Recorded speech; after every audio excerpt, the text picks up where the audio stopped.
कक्षा 11वीं आरोह भाग 1 हिंदी काव्यखंड पाठ 1। हम तो एक एक करी जाना वह संतो देखत जग बोराना।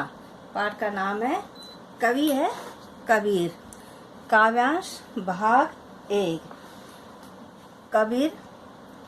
कबीर है जो भक्ति काल की निर्गुण धारा की ज्ञानाश्री शाखा के प्रतिनिधि कवि।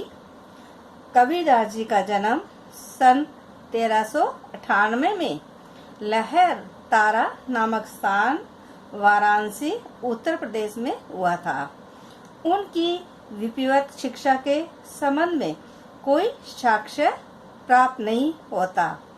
अपनी शिक्षा के विषय में उन्होंने स्वयं लिखा है, मसी कागद छुओ नहीं, कलम गही नहीं हाथ। कबीर पुस्तकीय ज्ञान की अपेक्षा अनुभवजन्य ज्ञान को सर्वोपरि मानते थे।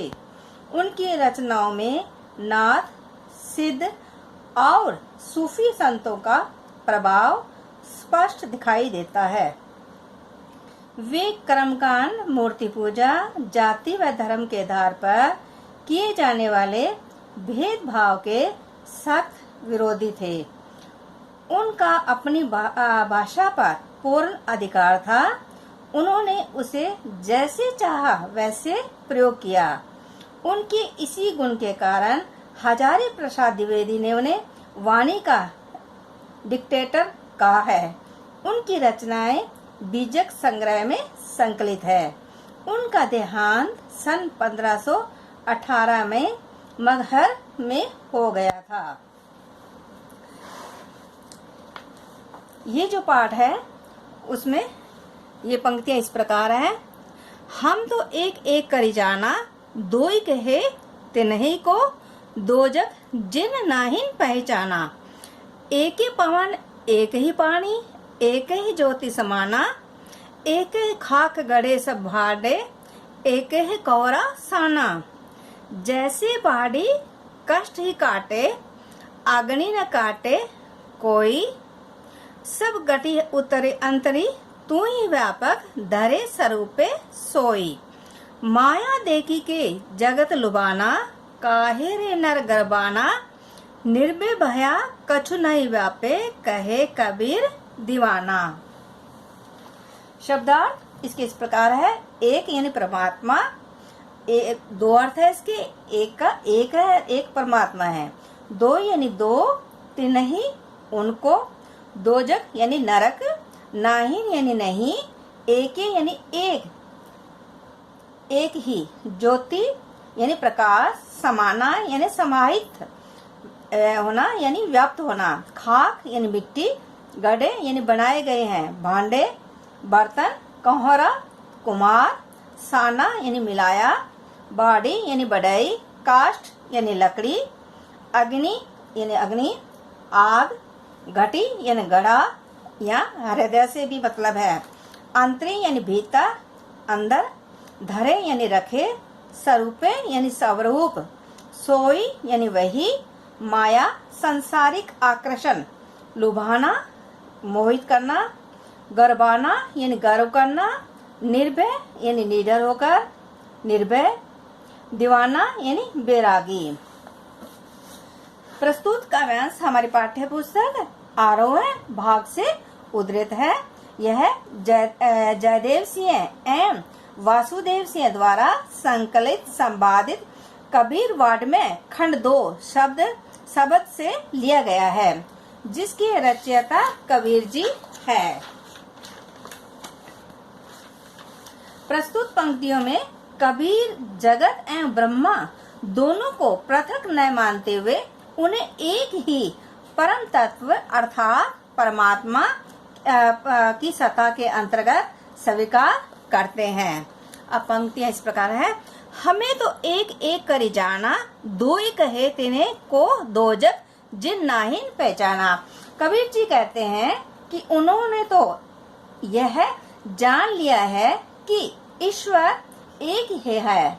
उन्होंने ईश्वर के अद्वैत रूप को पहचान लिया है। जो लोग उस परम तत्व के आत्मा, परमात्मा, जीव, ब्रह्मा आदि अलग अलग अस्तित्व को मानते हैं, उन्होंने वास्तव में परमात्मा के मर्म को नहीं जाना है।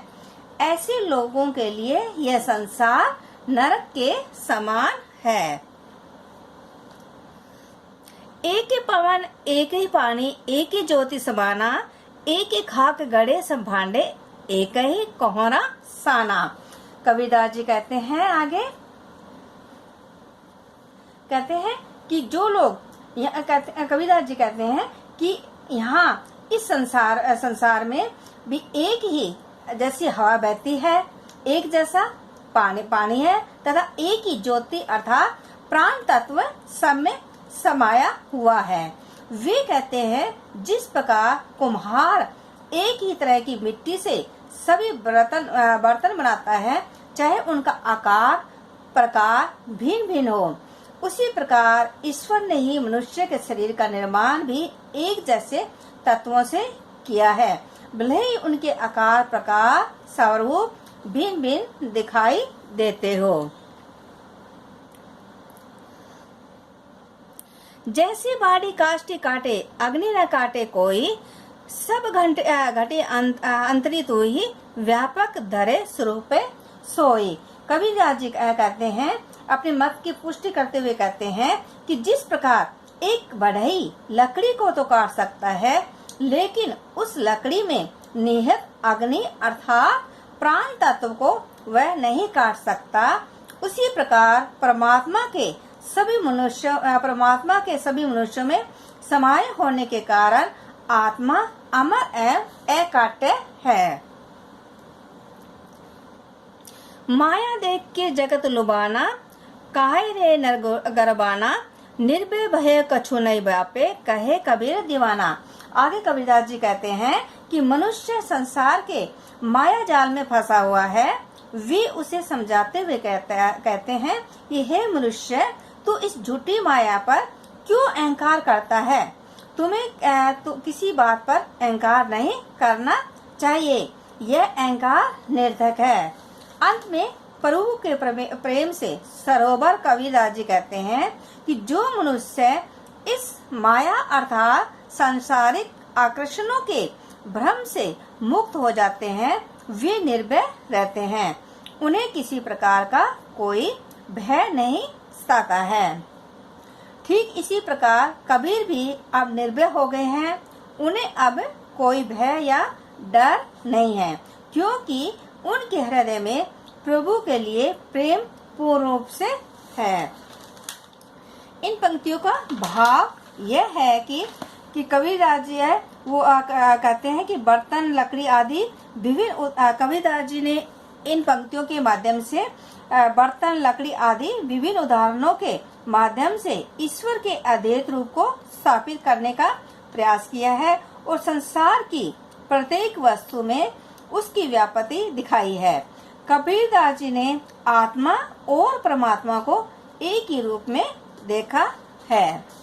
काव्य सौंदर्य इस प्रकार है। कबीर ने तात्विक रूप को से आत्मा एवं परमात्मा को एक माना है। उन्होंने भौतिक सुखों के प्रति मोह तथा प्राणी में मौजूद अहंकार को पूरी तरह से व्यर्थ बताया है। एक एक में यमक अलंकार मौजूद है। इसमें एक का अर्थ है परमात्मा, जबकि दूसरे एक का अर्थ है एक। उदाहरण अलंकार दर्शनीय है। बढ़ई, लकड़ी एवं आग के उदाहरण अत्यंत प्रभावी बन पड़े हैं। खाक एवं कोहरा में रूपकातिशयोक्ति अलंकार है। यहाँ प्रयुक्त खाक शब्द पंच तत्वों के लिए तथा कोहरा अर्थात कुम्हार शब्द ईश्वर के लिए आया है। इसमें भाषा सधोकड़ी है, जिसमें अनेक बोलियों का प्रभाव झलकता है।